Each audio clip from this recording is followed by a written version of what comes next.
After 40 years of giving birth, cooking, and being nothing but a servant to my husband, all I got was one cruel sentence from him. "Who told you to have so many kids? That was your choice. If you don't shut your mouth and live like a drowned rat, I'll divorce you and you'll end up under a bridge with nothing." Right after saying that, he wrapped his arm around his secretary, young enough to be our daughter, and strolled off to the hot springs. My sons and their wives stared at me, some cold, some mocking, some pretending to pity me. 3 days later, they came back demanding that I cut out my organs to save their father. They thought I'd bow my head and give in like always. But this time, I had prepared a surprise so brutal that even in their worst nightmares, they would never dare to picture it. If you want to know how I took my life back, keep watching this video. Don't forget to subscribe, like, share, and tell me in the comments where you're listening from. My story will make your blood run cold. When I look back on my younger years, I can still see myself at 23, standing in a white lab coat inside the research facility where I worked. I was a laboratory technician, steady in my routine, hopeful for a future where I could grow in my career. My supervisors often told me I had a bright path ahead. I was proud of the work I did and proud of the paycheck that gave me independence. At that time, I thought I was building something lasting for myself and for the family I dreamed of having one day. Then life shifted quickly. I had my first child, a tiny miracle who filled my arms and my heart. Those were tender days, sleepless nights mixed with joy and exhaustion. My husband sat beside me, speaking with conviction that I should leave my job. He said my place was at home, that he would take care of the finances, that I should give all of myself to raising our child. His voice carried both warmth and insistence. I wanted to believe him. I wanted to believe that if I gave up my career, he would honor my sacrifice. Inside me, there was hesitation. I loved my work, and it gave me a sense of identity. But the way he looked at me, the way he painted the picture of a family cared for and secure, it stirred my trust. I convinced myself that love was stronger than any ambition I might have. I told myself a home built on unity was more important than any laboratory bench or future promotion. So with a mixture of fear and devotion, I resigned from my job. At first I told myself it was temporary, that perhaps when the children were older I could return. But months turned into years. Each time I brought up the thought of working again, my husband brushed it aside. He reminded me of his promise, that he would provide, that my duty was at home. Slowly, almost without realizing it, I let go of my own dreams. What I could not see then was how that single decision planted a seed. Over time, I noticed the change in his tone. He no longer asked for my opinion on financial matters. He spoke about money as if it was his alone, as if my efforts at home had no value. The respect I once felt in our marriage began to thin out. Friends and relatives admired his career, while my role was dismissed as ordinary. I had entered marriage with hope and faith, believing my sacrifice would be cherished. But what grew instead was silence, invisibility, and the sting of being underestimated. That choice at 23 would follow me like a shadow for decades, shaping the battles I would one day face. I became the silent backbone of the household. My days blurred together with the rhythm of cooking meals, folding laundry, and keeping the house spotless. I woke early to prepare breakfast, packed lunches for the children, and hurried them off to school. Then came grocery shopping, errands for both sides of the family, and countless small details no one seemed to notice. When one of my in-laws was sick, I was the one who brought soup and stayed by their bedside. When holidays came, it was my hands that decorated, cooked, and cleaned so everyone else could enjoy themselves. The children grew up in comfort. They never lacked clean clothes, hot meals, or a tidy home. I was proud of that, yet deep down I longed for a word of gratitude. Instead, they treated my work as if it were automatic, as natural as air. If dinner was late, they complained. If I asked for help, they rolled their eyes. They believed all I did was simply what mothers were supposed to do, nothing more. My husband climbed higher in business, his schedule packed with meetings, dinners, and travel. I used to wait eagerly for him to come home, hoping for a smile or a question about my day. But over time, his eyes slid past me, his words turned brief, his touch faded away. He spoke about clients, about deals, about the growth of his company, yet never asked about the countless hours I poured into holding our family together. I became a shadow in the house, present but unseen. On birthdays, anniversaries, or even Christmas, I often sat quietly at the table, watching others unwrap gifts, laugh, and talk about their lives. Sometimes they handed me a scarf or a kitchen tool, bought in haste, without thought of who I was beyond the chores. Other times they forgot altogether, and I smiled to cover the ache inside. My heart carried the weight of being invisible, of living a life that everyone depended on but no one valued. I told myself this was love, this was family, that my reward was in their comfort and success. But in the stillness of the night, when I sat alone in the kitchen with the lights dim, I felt the emptiness press close. The walls that heard my footsteps every day seemed to echo my silence back to me. I began to wonder if I had traded my voice for a role that left me unseen, if the sacrifices I made would ever mean more than forgotten chores and unspoken gratitude. I began to notice the cracks in the life I had built. My husband often claimed he was busy with clients, working late at the office, or traveling for deals. At first, I believed him. I told myself he was working for the good of the family. But there were whispers from neighbors, a perfume scent on his shirt that was not mine, and long stretches of silence when I called his phone. The truth seeped in slowly. He was spending his time with other women or drinking with friends, while I waited at home with dinner growing cold. The man I had once trusted with my life treated me as if my presence no longer mattered. Our sons grew into men, married, and moved out to their own homes. I hoped they would carry with them some sense of gratitude for all the years I had devoted to raising them. Instead, they came back with lists of favors. They dropped off their children at my door without asking if I had the strength. They called me in the morning to cook extra meals for their households.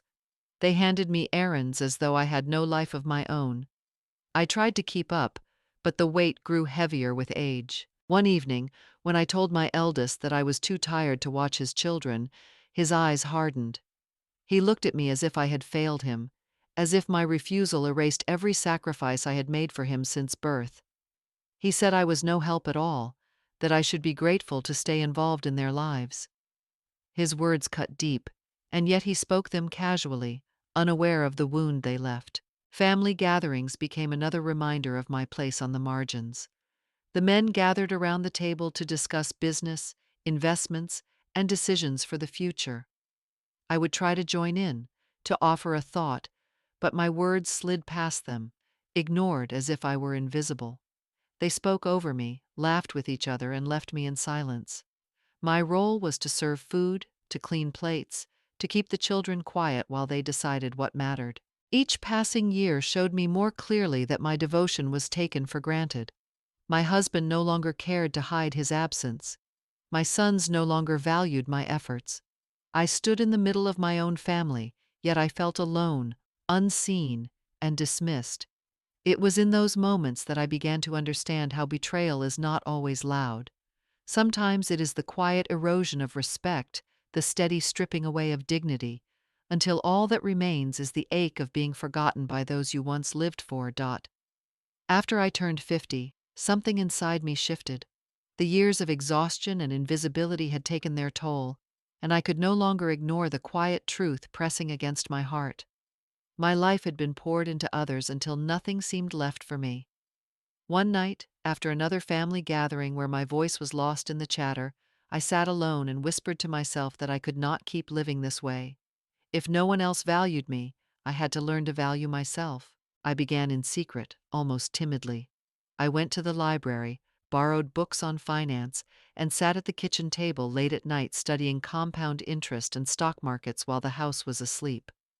At first, the words looked like another language, but slowly they began to make sense. I hid notebooks under the mattress, scribbling plans and ideas. When my husband handed me small amounts of cash for groceries or errands, I kept a portion aside. I also saved birthday money or any spare change I could find. It was not much, but it was mine. With trembling hands, I opened a separate bank account, careful to keep it hidden. My first investments were small, just a few shares in modest companies and contributions to a retirement fund. I watched the numbers grow slowly, and the growth lit a spark inside me.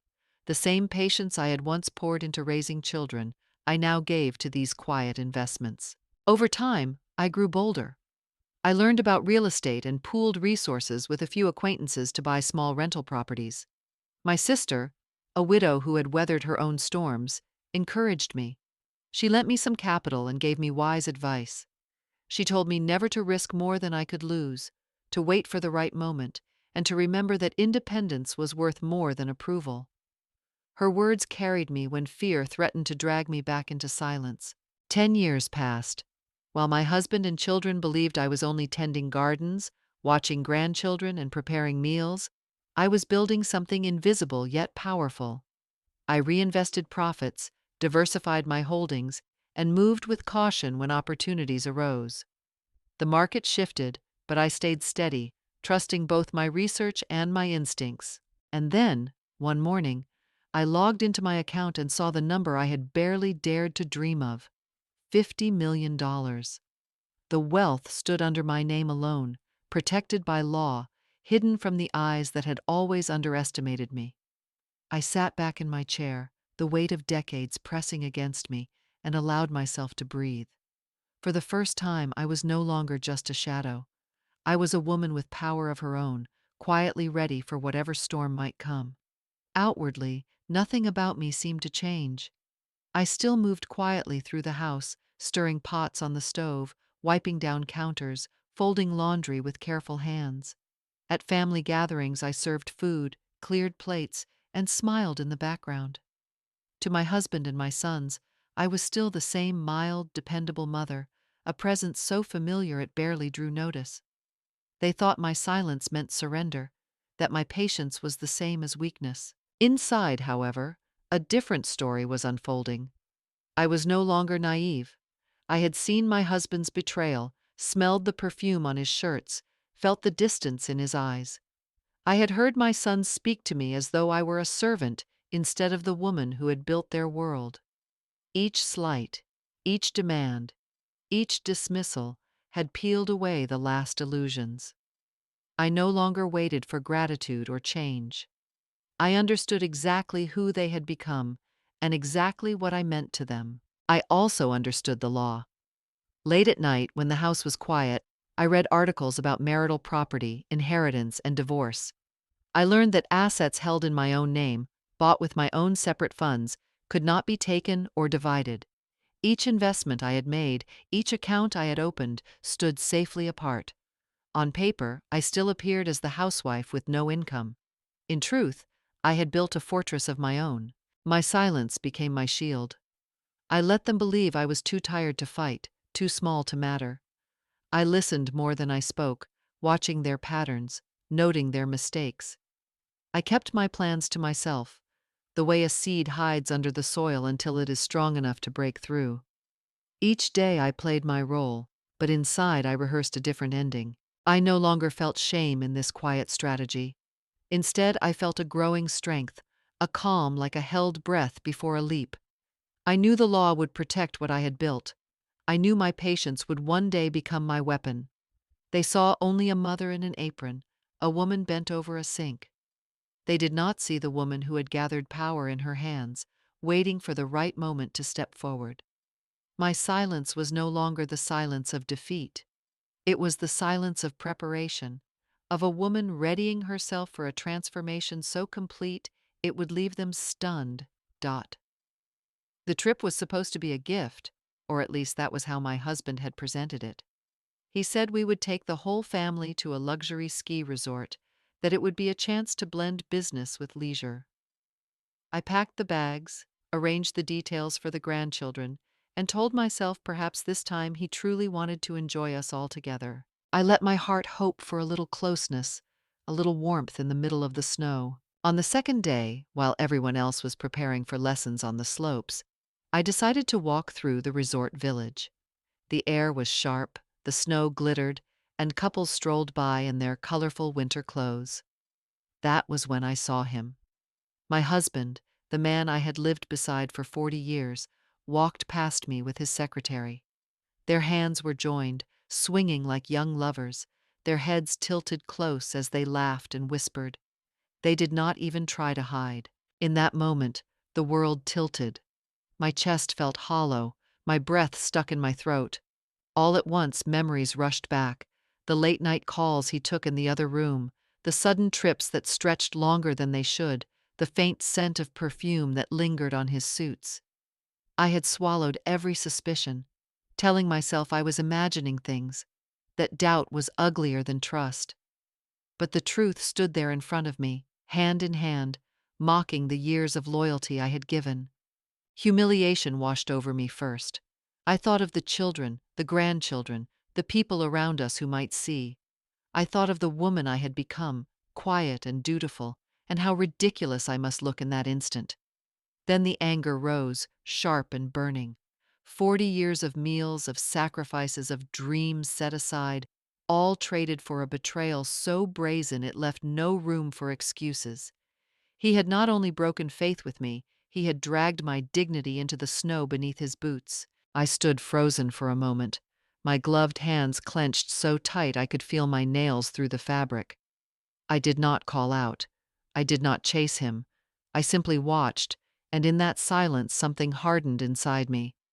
The illusion was over. The mask had fallen. And though, when we returned to the hotel suite, I could no longer hold back the storm inside me, the image of him laughing with that young woman clung to my mind like a brand on fire.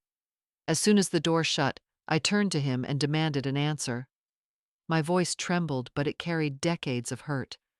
I asked how he could humiliate me like that, how he could betray our family so openly. For a moment, I thought he might try to lie, to soften the truth, but he didn't.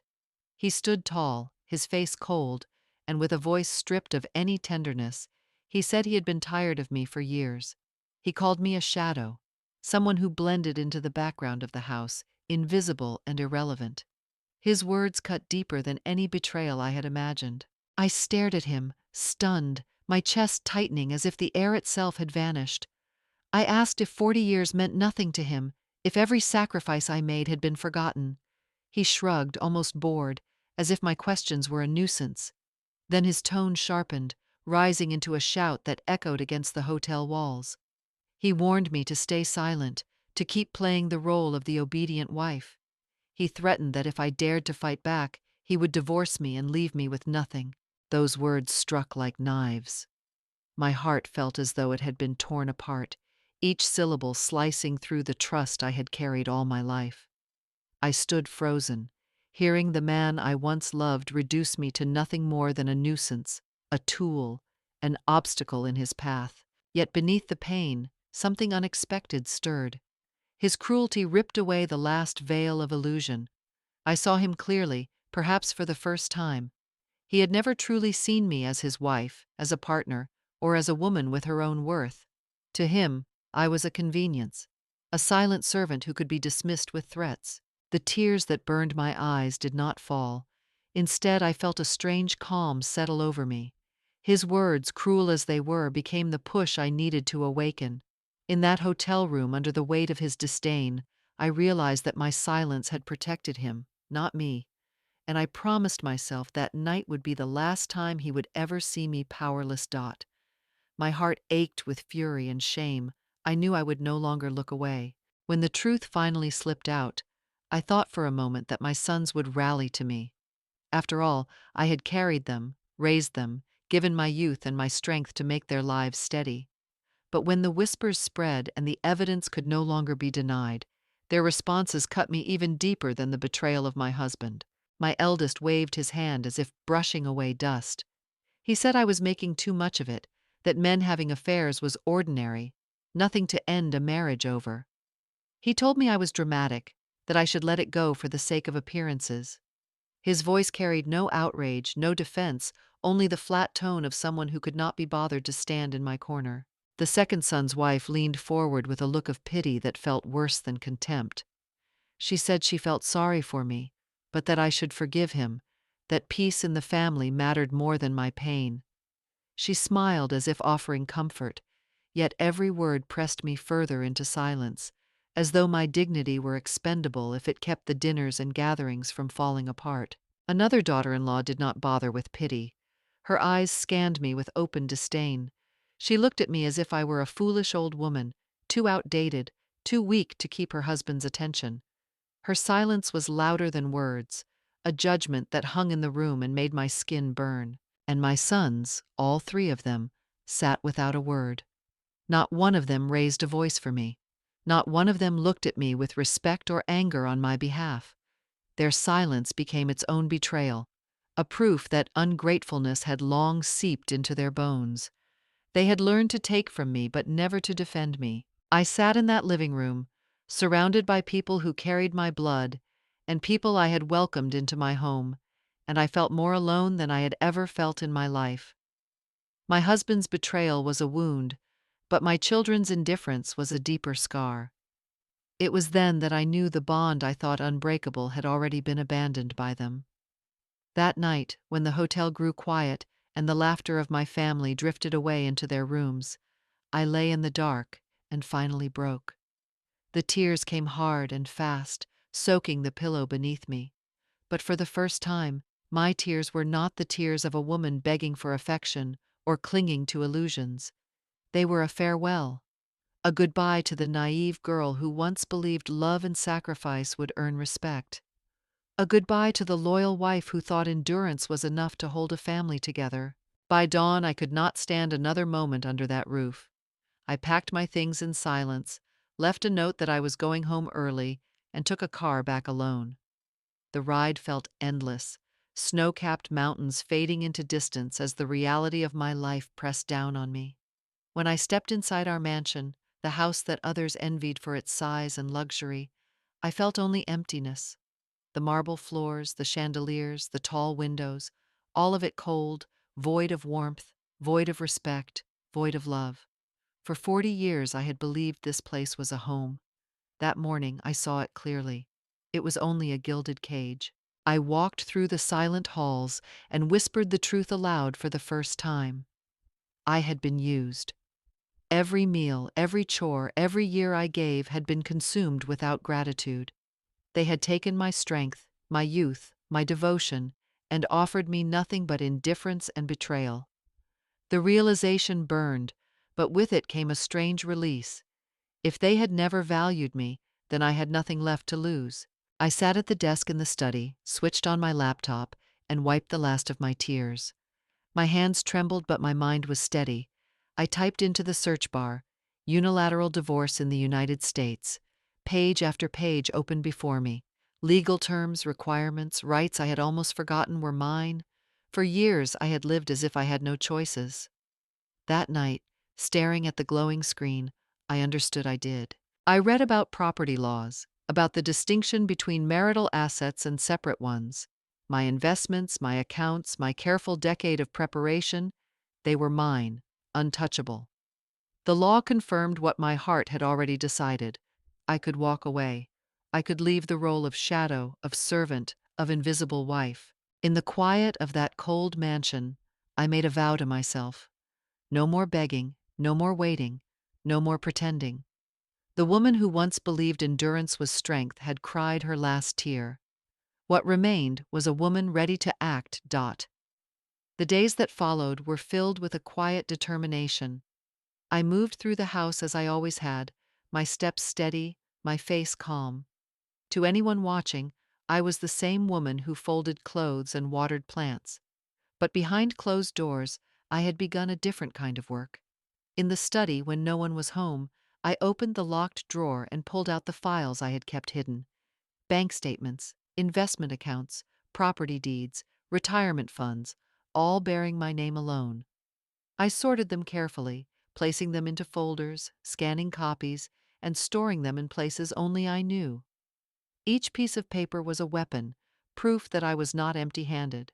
Alongside them I collected something else, evidence of his betrayal. I had once looked away, convincing myself that denial was safer than truth. Now I recorded what I could not ignore. Receipts from hotels where he had no business staying. messages left too long on shared devices before being deleted, a photograph I had snapped at the ski resort, where his hand held hers so openly it could no longer be denied. I kept it all in a folder marked only with a single word: justice. At night, I sat alone at the desk, spreading the papers out before me.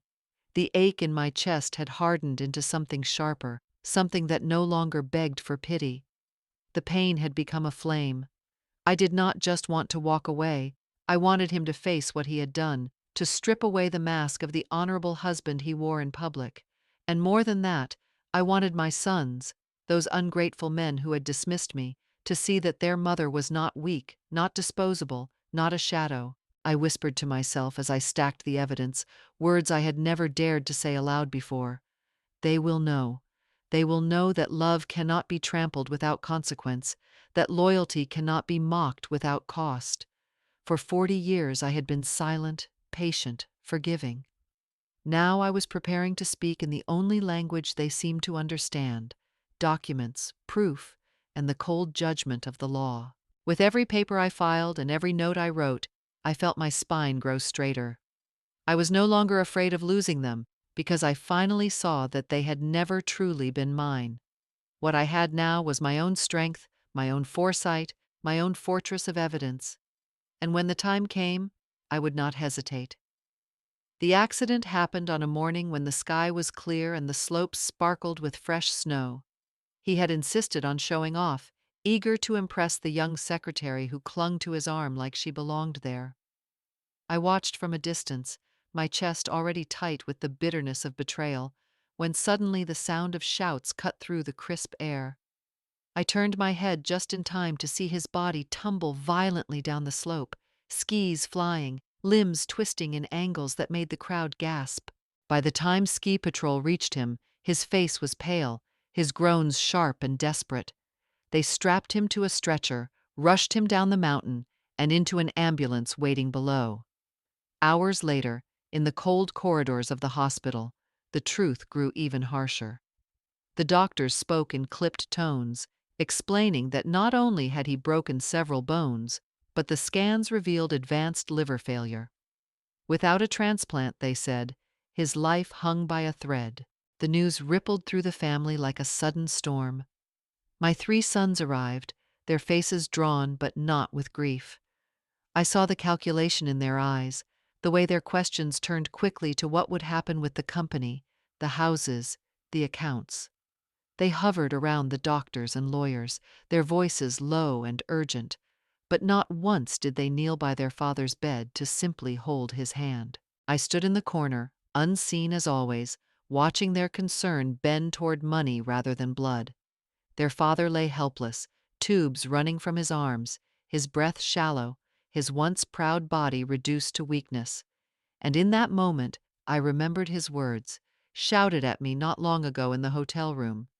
He had promised to throw me out, to leave me with nothing, to erase me from the life I had given him. Yet here he was, broken, dependent, stripped of power. A bitter taste rose in my mouth as I looked at him. The man who had threatened to discard me now lived only because others might choose to save him. For the first time, he was the one without control, and I felt no urge to rush to his side. My tears had already been shed. What filled me now was not pity, but clarity. The dining room glowed with warm light, the crystal chandelier casting reflections over the polished table. My 3 sons had arranged this gathering at the mansion, a dinner that was supposed to bring the family together. Yet as soon as the plates were set, I realized there would be no comfort, no gentle words to ease the heaviness of the days. They had gathered me not to console, but to demand. The eldest began, his tone firm, as though the matter had already been decided. He said the doctors had checked every possibility and found that only I was a suitable donor. He told me I had no choice, that as his wife I was bound to save their father's life. His voice carried the weight of command, not a trace of compassion.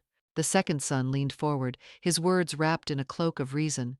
He spoke of duty, of how a marriage vow meant sacrifice even after decades of neglect.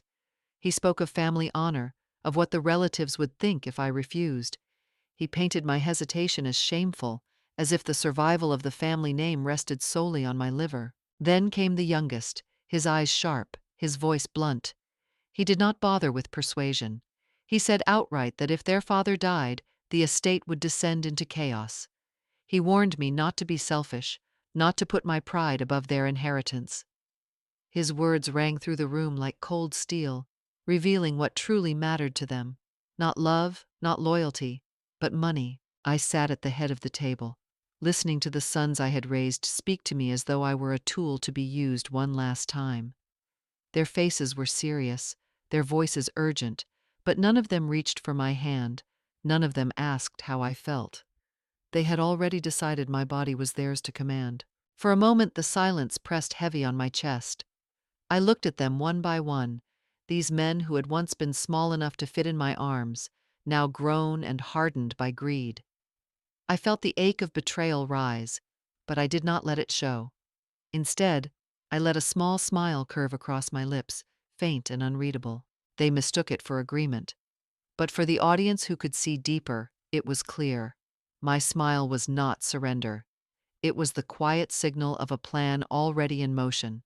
They would never know until the time came that the woman they underestimated had been preparing her answer long before this dinner began. That evening I went down to the garage, keys in hand, planning only to pick up a few things from the store. The air was cool, faint with the smell of gasoline and the echo of my footsteps on the concrete floor. As I reached for the car door, I caught the sound of voices drifting through the half-closed service room door. I froze.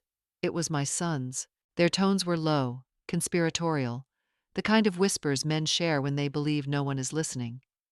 I leaned against the cold metal of the car, holding my breath so they would not know I was there. The eldest was speaking first, his voice sharp, businesslike.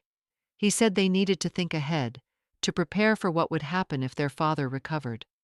They discussed how the company shares might be divided, which properties each of them could claim, how to stay in his favor so he would write them into his will. The second son added that they should present a united front, show loyalty to their father now, and in return he would secure their future.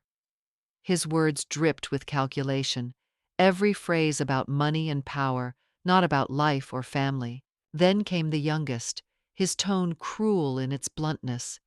He said they should not worry about me at all, that I was irrelevant. His exact words pierced through the door and lodged themselves in my chest. He called me a useless shell and said it would be better to let me donate my liver. He laughed softly and added that I would not live long after anyway. The others chuckled, as if the thought of my death was just another convenient line in their plan. I felt the world tilt under me. My knees nearly buckled, and I pressed my hand against the car to keep from falling. My heart pounded so hard I feared they might hear it. For a moment I wanted to burst through the door, to scream at them, to make them see the cruelty in their words. But I stayed still, silent, letting their voices confirm the truth I had tried not to believe. They were not just careless sons. They were men willing to sacrifice me, to erase me, as if I were nothing but an obstacle to their inheritance. In that dark garage, hidden in the shadows, I swallowed the sting of betrayal once more. But with it came resolve. If they saw me as disposable, then they had underestimated me gravely. The words landed like a hammer blow against my chest, and for a moment I simply felt the heat of that strike, the old rhythm of breath and pulse, the sharp embarrassment of being betrayed not only by the man I had trusted, but by the children whose lives I had shaped. I did not scream, and I did not rush from the garage. I held myself very still and listened as if every syllable might be a clue to what I would become next. Their jokes and their laughter about my supposed uselessness echoed in the concrete space, and in that echo I found something I had not expected. The pain that flared up was no longer the soft, pleading sorrow of a woman who begged the world to love her back.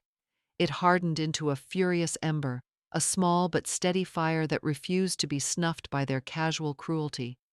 I remembered each long hour, each meal prepared while their father pursued amusements, each holiday I smoothed over with a smile while my own needs were kept under wraps. I remembered the hotel room where his words had fallen like knives, telling me to be silent or be cast aside, and the way my sons had turned their faces away when truth rose like steam between us. Those memories no longer crushed me. They gave weight to a decision. If I continued to swallow indignities, if I continued to accept that my life meant nothing but service, then the end of my years would be spent in slow humiliation. That thought was intolerable. In the cold of the garage, I formed an answer that did not come from hope and did not come from fear. It rose from the clarity of having nothing left to lose and everything to gain.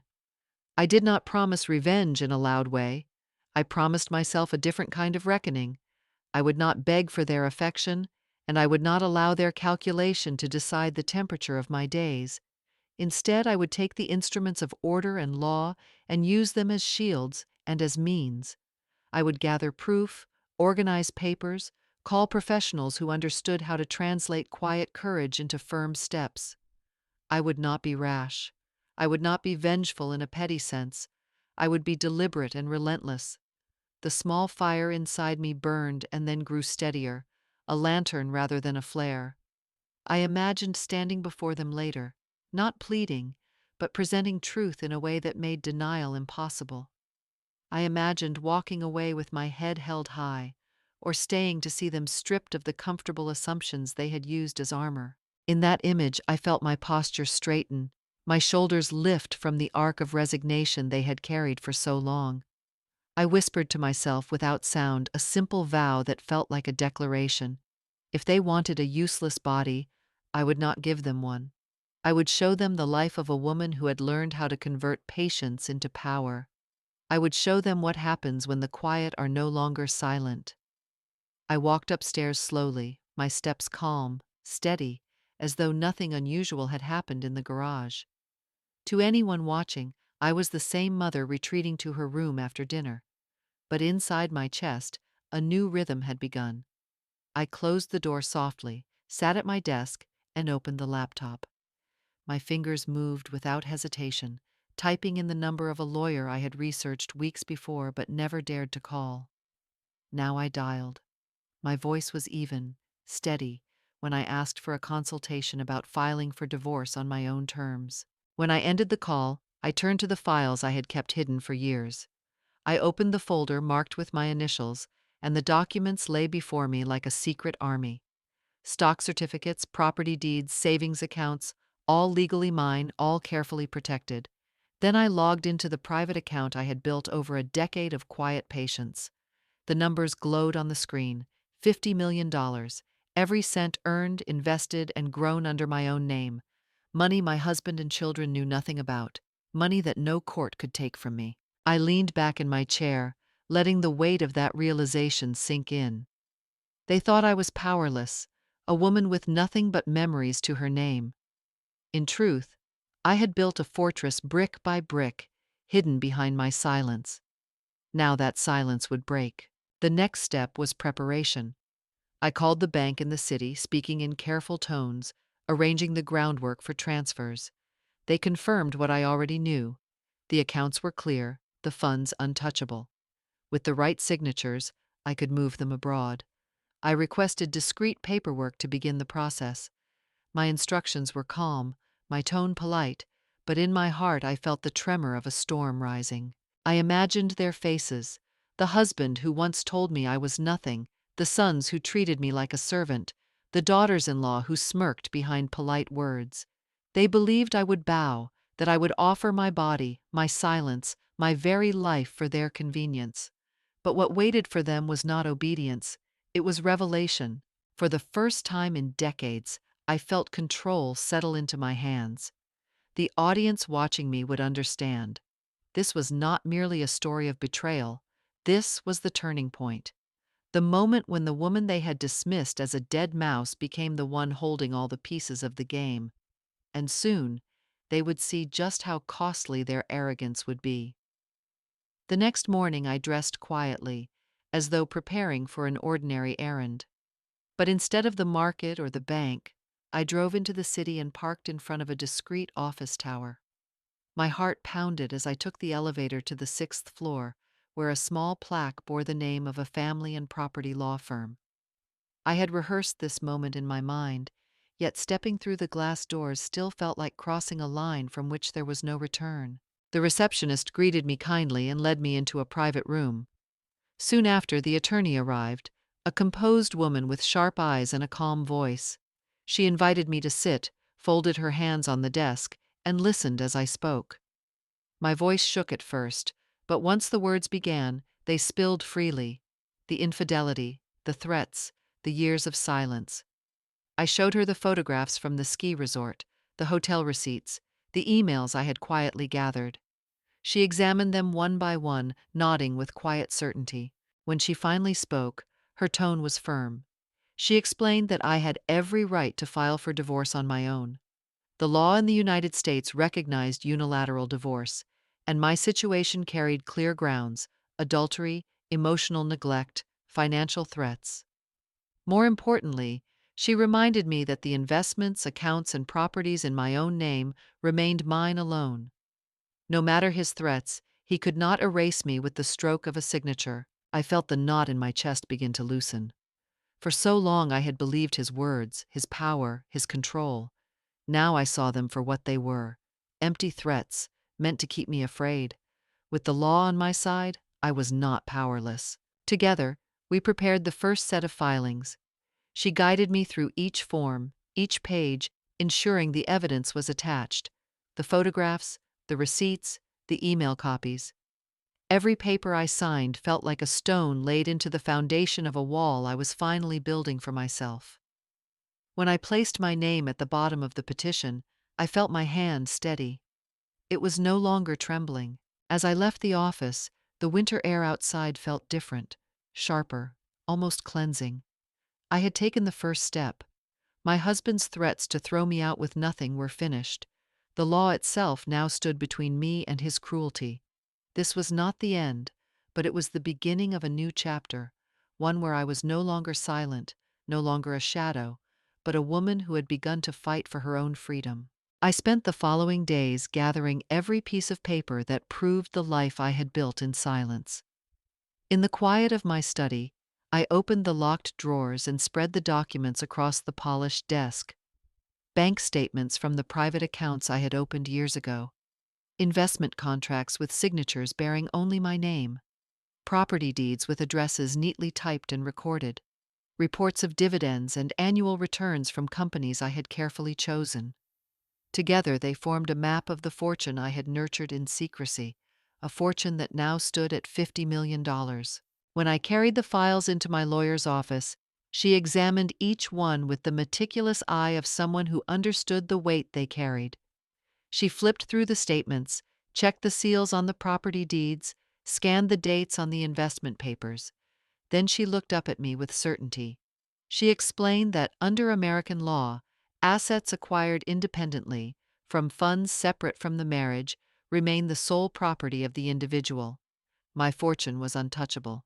My husband could not claim it, my children could not divide it, and no threat of his could erase what I had built. Her words washed over me like a shield being raised.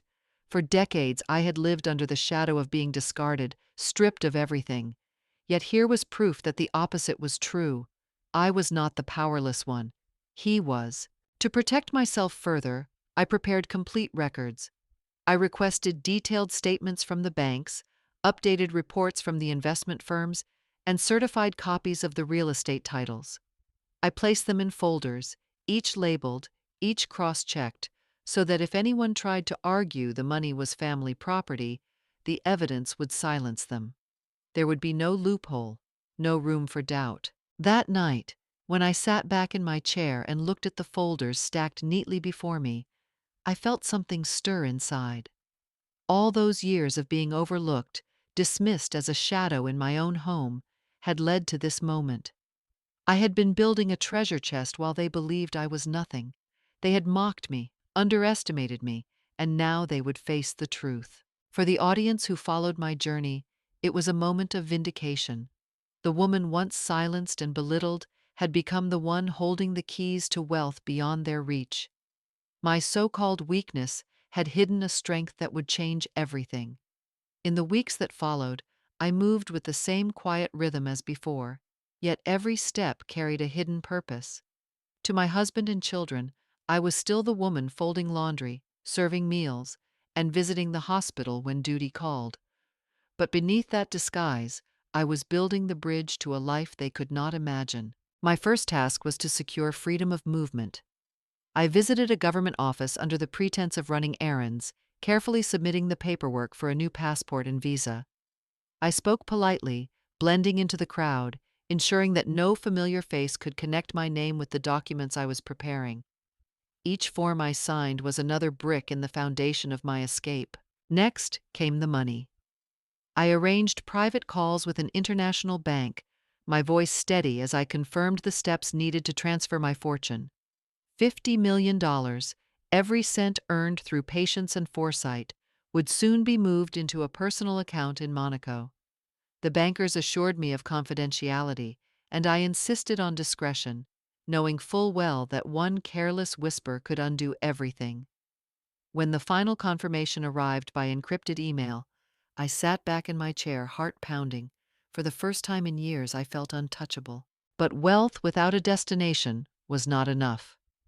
I contacted a real estate agent overseas, introducing myself simply as a private investor seeking a long-term lease. She sent photographs of apartments overlooking the Mediterranean, their balconies bathed in golden light, the sea stretching endlessly beyond the windows.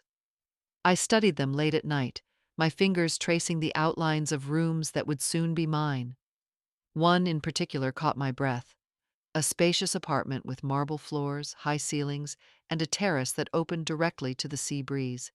I told her to prepare the lease. Each arrangement I made, every document, every wire transfer, every email, was a quiet revolution. For 40 years, I had been the dependent wife, the shadow in the house, the servant of others' needs. Now I was becoming someone else, a woman who chose her own path, who shaped her own destiny. I closed the laptop after midnight, the house silent around me, and let the weight of the moment settle. No one in the rooms down the hall knew that the woman they dismissed as powerless was already halfway gone, her future unfolding across an ocean. What they would one day call betrayal, I called survival. And this time, I was not only surviving, I was preparing to live. I knew that building a new life required more than money and plans. It demanded protection, foresight, and the courage to anticipate the worst. My husband and my sons had already shown me how ruthless they could be.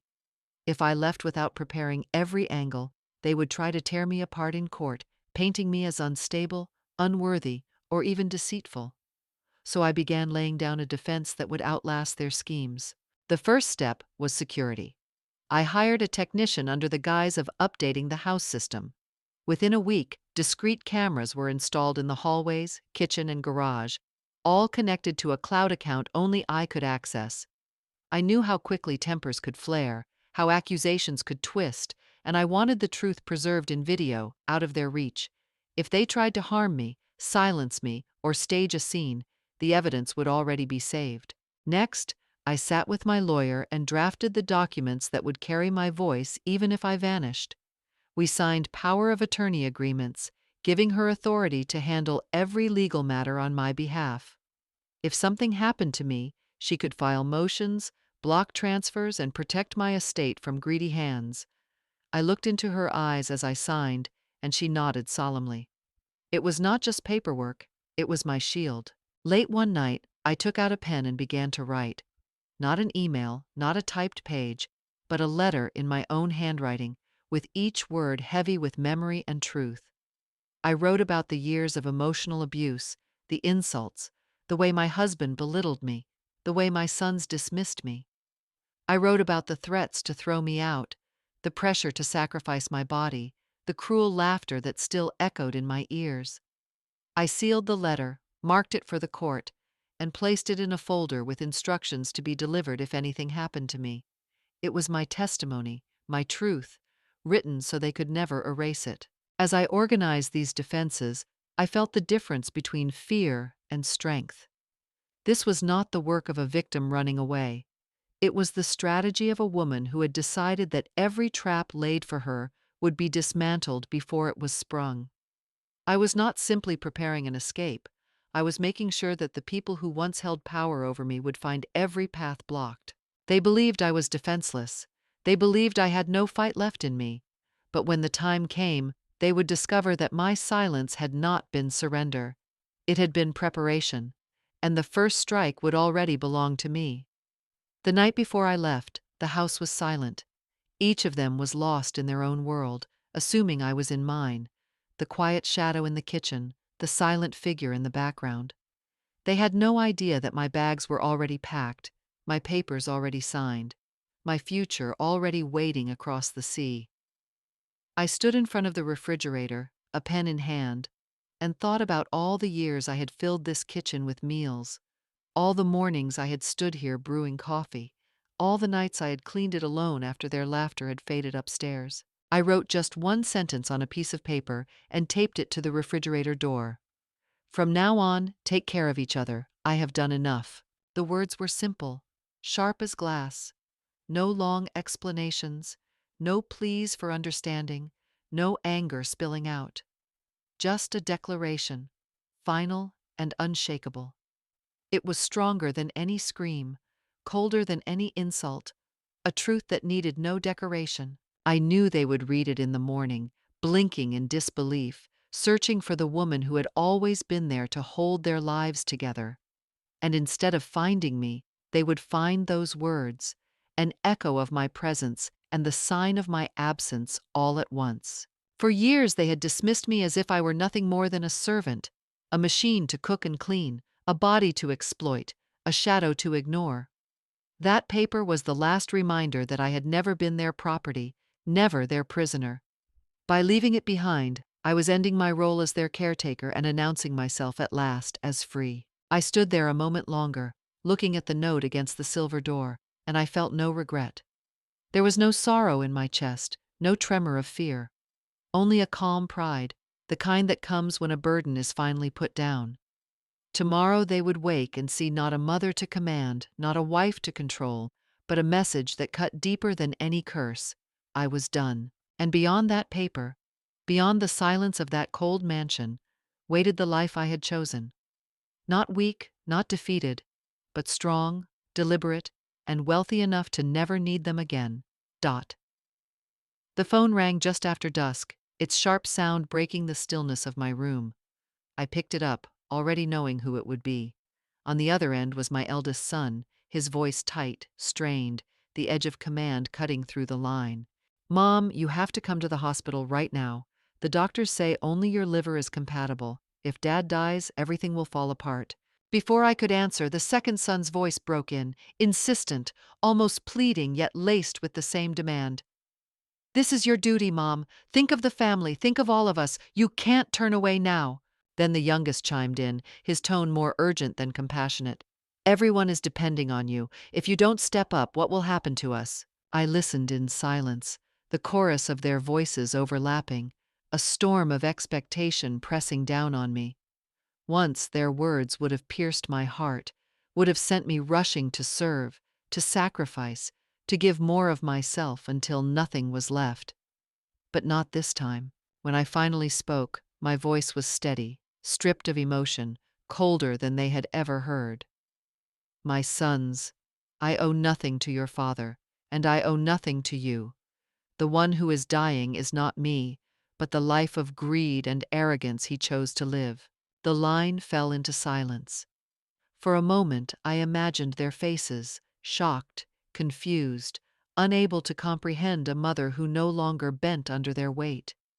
I could almost hear them searching for words, but I had already given them the only answer they would ever get. I set the phone down gently, my hand firm, my heart unshaken. The old version of me, the woman who bowed and endured, was gone. What remained was a woman who had found her voice, and with it, her freedom. For a long second, the line went dead silent. I could almost hear their breathing, heavy, disbelieving. They had never expected me to resist. To them, I was still the woman who had always bowed, always obeyed, always given until I had nothing left. The silence stretched, thick with shock, before it shattered. one of my sons shouted, his voice breaking with anger. "Mom, you're selfish. Dad gave you everything and now you're heartless enough to abandon him?" His words struck like stones, desperate and cruel, each syllable a weapon meant to shame me back into submission. But the shame no longer belonged to me.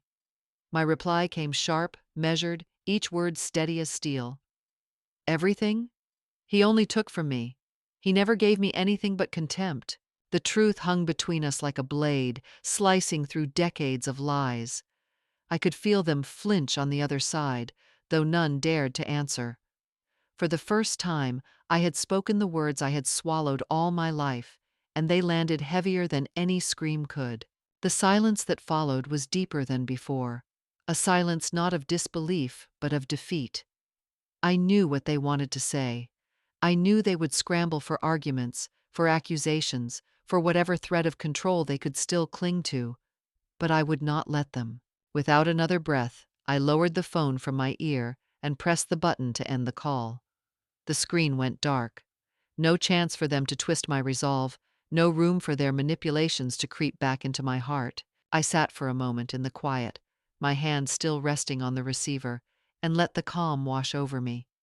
My voice had cut through their greed, had stripped away their illusions, had closed a door that would never open again. They could rage, they could curse, they could call me selfish. None of it mattered. What mattered was that I had finally claimed my truth. I was no longer the wife who sacrificed, no longer the mother who bent to guilt. The call had ended, but something greater had begun long before the accident on the ski slope, long before the desperate phone calls from my sons. I had already prepared a weapon they could not see. Quietly, without their knowledge, I had hired a private investigator. He was discreet, efficient, a man who asked few questions and delivered only results. For months he followed my husband's every move. The dinners that lasted too long, the business trips that ended in hotel rooms, the late-night meetings that were anything but professional. He caught them all. Images, videos, recordings of laughter and intimacy shared not with me, but with the secretary who clung to him like a prize she thought she had won. Every file he sent me felt like a confirmation of what I had always known but never spoken aloud. I saved them carefully, naming each folder, locking them in places no one in the house would ever think to look. It was not revenge I sought in that moment. It was proof. Proof that I had been right. Proof that the mask he wore in public was nothing but a lie. Weeks before I left, I gave the investigator his final instruction. He delivered the entire collection to a newsroom known for exposing scandals, the kind of paper that thrived on uncovering hypocrisy. The editor needed no persuasion. The material spoke louder than any words I could say. All that remained was timing. And so, on the morning after my quiet departure, while my family scrambled to understand my absence, the headlines broke. Across the city, across the country, photographs of my husband with his mistress appeared online and in print. The images were unmistakable, his arm around her waist, his lips pressed against hers, the two of them disappearing into hotel lobbies under the cover of night. Alongside the pictures were details, the receipts, the messages, the trail of betrayal documented with painful precision. The man who had built a reputation as a successful businessman, a respected father, a model of family values, was suddenly stripped bare. Colleagues whispered. Investors pulled back. Friends who had once praised him avoided his calls. And there he lay, not in the corner office where he once commanded attention, but in a hospital bed, weakened and disgraced, his empire crumbling as the world stared. For me, it was not about spectacle. It was about truth made visible. For years I had lived in silence while he lived in deceit. Now, with every headline, the silence was broken. Not by me, but by the evidence he had written with his own actions. The headlines spread like wildfire. Newspapers, websites, television talk shows, all carried the same story, each one louder than the last. Businessman X exposed, affair with secretary, wife abandoned, now awaiting liver transplant. His name, once associated with success and respectability, was now dragged through the mud, repeated with scorn across the nation. At first, the phone rang off the hook, reporters desperate for quotes, associates scrambling for answers. But soon the calls shifted. Partners withdrew from deals, investors canceled meetings, friends who once crowded his table at parties suddenly disappeared. The empire he had built on charm and appearances began to crumble overnight. Inside the company, panic spread. Employees whispered in corridors, clients pulled contracts, projects stalled. His once gleaming reputation had turned toxic, and no one wanted to be linked to his shame. What he had spent decades cultivating evaporated in days. And then came the final blow. The young secretary, the woman he had risked his family for, took advantage of the chaos. Quietly, she emptied their shared account, draining the money he had trusted her with. By the time the story reached its peak, she was gone, vanishing without a trace, leaving only a trail of betrayal behind her. He lay in his hospital bed, body broken from the fall, organs failing, his fortune bleeding away just as quickly as his dignity. The man who had once called me a dead mouse was now the one discarded, scorned by the public, abandoned by his mistress, feared by his own sons who could no longer hide their greed. His wealth was hollow, his family fractured, his name forever stained.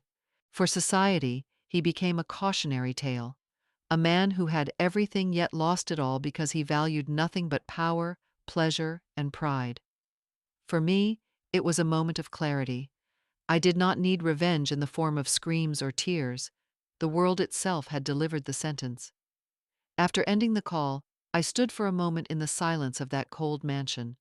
My hand still rested on the phone, but my heart was lighter than it had been in years. No tremor, no hesitation. The decision was made, and with it the weight of decades slid from my shoulders. I pulled my suitcase from the corner of the room, the same one I had packed quietly night after night, piece by piece, while they all believed I was only folding laundry or tidying shelves. The zipper closed with a soft sound, final and absolute. I glanced around the house one last time. The walls that had witnessed my silence, the halls where I had been ignored, the kitchen where I had cooked thousands of meals without thanks. None of it held me anymore. My steps were steady as I walked toward the door. The lock clicked open, and the night air rushed in, cool and liberating. At the end of the driveway, a black limousine waited with its engine humming softly. I placed the suitcase in the trunk and slid into the back seat. The leather embraced me, the world outside blurred as the driver pulled away. I inhaled deeply, letting the air fill my lungs. For the first time in 40 years, I felt no chains, no shadow pressing me down. My eyes caught their reflection in the window, bright, fierce, alive. Pride replaced the years of humiliation, and in that reflection I saw not a woman abandoned, but a woman reborn. The limousine moved swiftly through the city, its lights fading behind us as we sped toward the airport. I held my passport in one hand, the smooth cover firm against my palm, and in the other, the first-class ticket to Monaco. Each detail had been prepared, each step already secured. No more secrets, no more fear. When I reached the terminal, the noise of travelers swirled around me, but I felt only calm. No tears burned in my eyes, no regret tugged at me. My lips curved into a quiet smile as I walked through the gates. I was not running away. I was claiming what was mine all along, my life, my freedom, my dignity. He lay in the hospital bed, pale against the white sheets, the steady beep of machines marking time in place of his once commanding voice. Only weeks earlier, he had been introduced at events as a respected businessman, admired for his wealth and influence. Now, when people spoke his name, it was in hushed tones, followed by a shake of the head.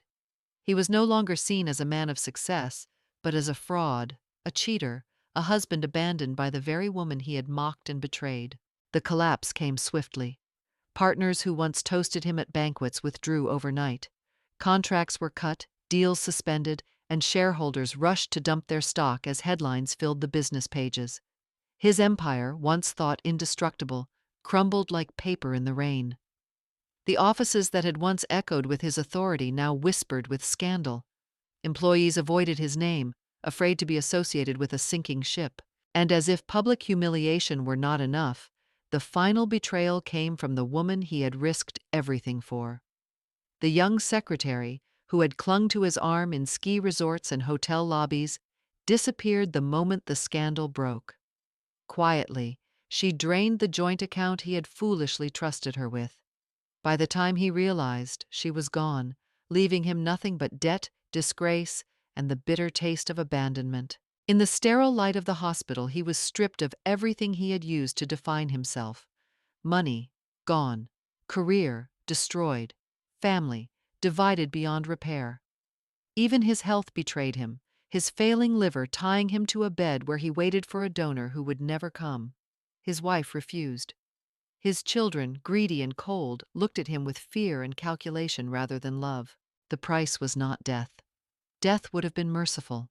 His punishment was to live, to breathe in the shame of his downfall day after day, to feel the eyes of nurses pass over him with pity, to hear the silence of calls that never came, to know that he had lost everything and no one cared enough to save him. Once he had told me I was nothing more than a dead mouse, powerless and invisible. Now it was he who lay powerless, stripped of dignity, forgotten by the very people he thought would stand by him. The true reckoning was not in dying, but in living long enough to see himself fall from the peak of power into the pit of disgrace. At first, my 3 sons presented a united front. They had stood shoulder to shoulder, pressing me to give up a piece of myself for their father. But when I was gone, when the note on the refrigerator was all that remained of me, their alliance began to fracture. Without me as their common target, suspicion crept in, and greed did what it always does, turned blood against blood. Each one tried to position himself as the most loyal to his father, thinking that loyalty would secure the largest share of inheritance. The eldest visited the hospital daily, whispering promises into his father's ear. The second son brought documents and proposals, hoping to sway him with legal maneuvers. The youngest hovered constantly, pretending to be the devoted child while secretly watching his brothers like rivals. But none of them realized that there was no fortune left to inherit. Their father's empire was gone, his accounts drained, his debts mounting faster than any of them could imagine. As the weeks dragged on, frustration replaced patience. The whispered promises turned into sharp words. They began accusing one another of plotting behind closed doors, of manipulating lawyers, of hiding assets. Soon enough, they were no longer just arguing. They were filing lawsuits, dragging their own brothers into courtrooms, each desperate to claw out a bigger share of what no longer existed. The spectacle became public. Neighbors whispered, colleagues shook their heads, and the family name was dragged even lower through the mud. Instead of uniting in crisis, they tore each other apart, each man too blinded by greed to see the futility of his struggle. The lawyers they hired grew rich, while they themselves only grew poorer, spending money they could not afford to chase wealth that was already gone. In the end, there was nothing. The accounts showed red, the properties were seized to cover debts, and the last remnants of their father's reputation collapsed under the weight of scandal and litigation. The 3 men who once demanded sacrifice from their mother stood empty-handed, their inheritance nothing more than ashes. For those who watched, the lesson was clear. Gratitude had never been in their hearts, and loyalty had never been their language. All they had known was entitlement and greed, and in the end, those were the very forces that destroyed them. They did not lose because I walked away. They lost because they had never known how to value what they already had. While my husband and sons dragged each other deeper into the pit of greed and disgrace, I had already stepped into a different world. Monaco welcomed me like a long-awaited promise. The moment my plane touched down, I felt a freedom so vast it almost took my breath away. No pleading voices, no demands, no shadows of contempt. Only the blue stretch of the Mediterranean and the warm embrace of a place where I could finally belong to myself. I rented a luminous apartment overlooking the sea, its wide windows opening to endless horizons. Each morning I brewed tea in the small kitchen, the scent filling the air as sunlight streamed across the floor. I would sit on the balcony, sipping slowly, listening to the waves, the simple ritual reminding me that life could be gentle, that peace could be claimed. In the afternoons, I strolled through the elegant streets, past boutiques and cafes, the air alive with music and chatter. At night, I returned to my balcony, where the sky burned purple and gold, the sea reflecting every shade of twilight. It felt as though the universe itself was reminding me that endings could be beautiful beginnings. I did more than just rest. For the first time, I gave myself permission to grow. I signed up for art classes, brushing color onto canvas like I was painting my own rebirth. I stretched my body in yoga studios, each pose teaching me balance not only in movement but in spirit. And I began a small project, an investment fund for older women, a way to use my knowledge and experience to help others find the independence that had saved me. It was not about profit, it was about power, dignity, and choice. The contrast could not have been sharper. Far away, my family fought like scavengers over scraps, consumed by suspicion and lawsuits, their names dragged lower every day. Meanwhile, I lived simply yet fully, walking freely through streets that belonged to no one but myself, savoring sunsets no betrayal could tarnish. I was no longer defined by their greed, nor by their neglect. I was defined by the life I chose, a life of calm and quiet pride. One quiet evening in Monaco, as the sea breeze drifted through the open balcony doors, I sat down at my desk with a fountain pen and a piece of thick, cream-colored paper.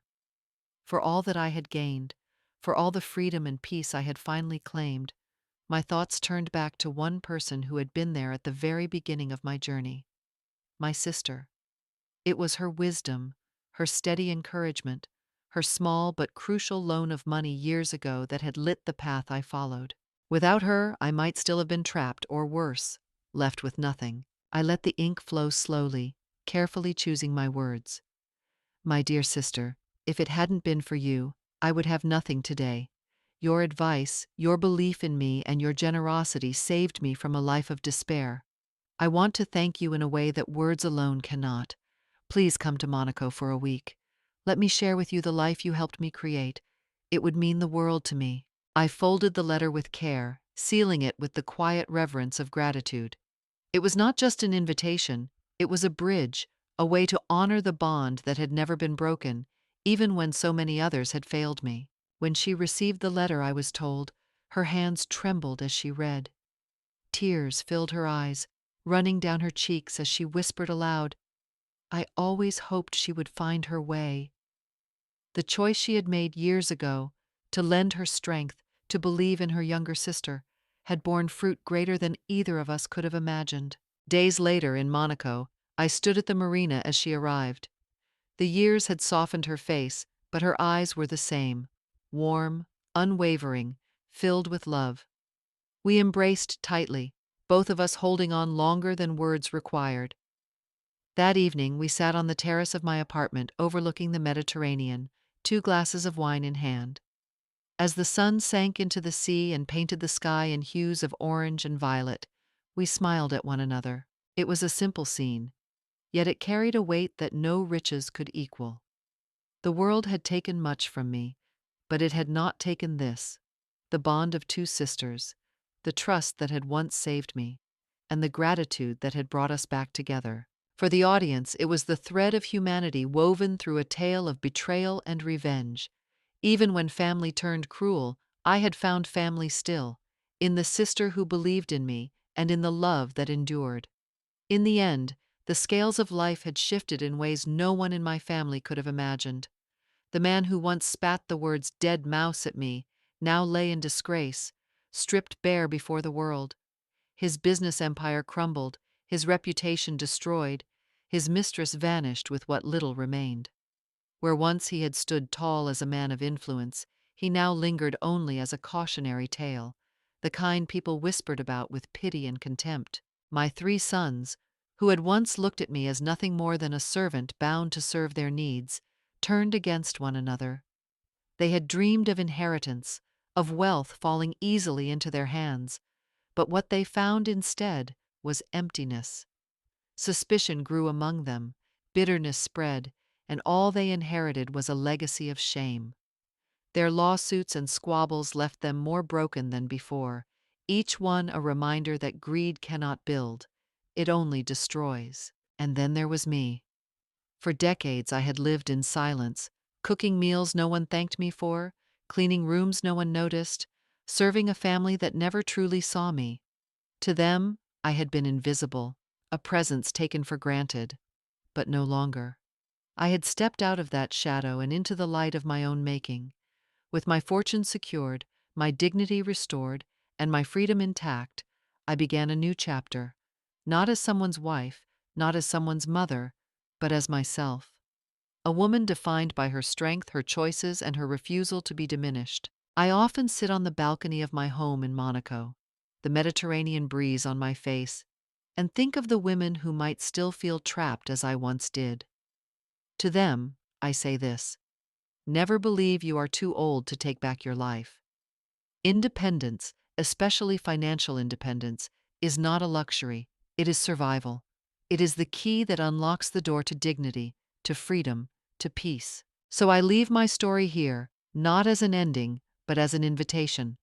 Share your own stories, speak your truths. Remind one another that we are more than what others demand of us. We are more than caretakers, more than shadows in the background. We are women who can rise, even from the darkest places, into lives that are fully and truly our own.